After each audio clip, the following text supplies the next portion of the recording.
জানাচ্ছি।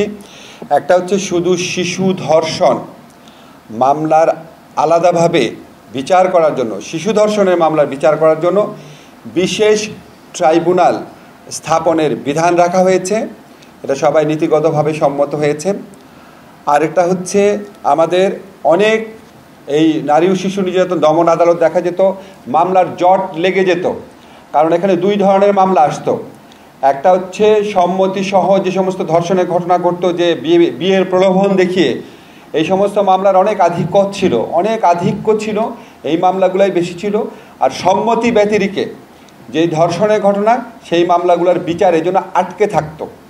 সেই জন্য আমরা এই আইনের মধ্যে বিধান করেছি, বিয়ের প্রলোভন দেখিয়ে সম্মতি নিয়ে, প্রতারণামূলকভাবে হোক বা বিয়ের প্রলোভন নিয়ে হোক, সম্মতিক্রমে যেই ধর্ষণের ঘটনাগুলোর বিচার, সেটা একটা আলাদা অপরাধ।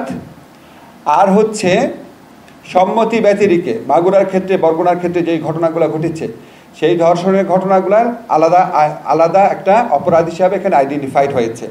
এবং দ্বিতীয় শ্রেণীর যে অপরাধ বললাম, সম্মতি ব্যতিরেকে যে ধর্ষণ, সেটার ক্ষেত্রে বিচার এবং তদন্তের সময় কমানো হয়েছে। আমরা এটার উপর সর্বোচ্চ গুরুত্ব দিচ্ছি।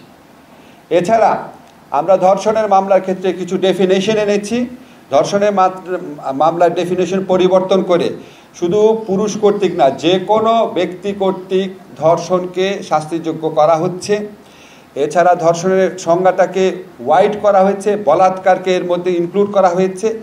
যে কোনো, আমি খুব বিশদ বর্ণনা যাচ্ছি না আপনাদেরকে, শুধু বলতে চাচ্ছি BNWL এর মামলাতে যে ডেফিনেশনটা ছিল, সেটার অনেকাংশ এখানে আনা হয়েছে। শুধুমাত্র প্রকৃত মানে পেনিট্রেশন না, যদি অন্য কোনো বস্তু ব্যবহার করা হয় বা আপনার বায়ুপথে বা যে কোনোভাবে যদি ধর্ষণ করা হয়, সেটাও আমরা ধর্ষণের শাস্তির আওতায় আনছি।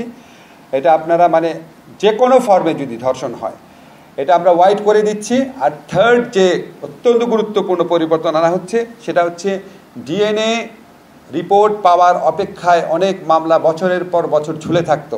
তো আমরা এই আইনে বিধান করেছি, DNA রিপোর্ট ছাড়াই আদালত যদি মনে করে মেডিকেল সার্টিফিকেট এবং পারিপার্শ্বিক সাক্ষ্যের ভিত্তিতে বিচার সম্ভব, তাহলে আদালত DNA সার্টিফিকেট ছাড়াই মামলা দ্রুত বিচার করার জন্য মেডিকেল সার্টিফিকেট এবং পারিপার্শ্বিক সাক্ষ্যের বিচার করবে।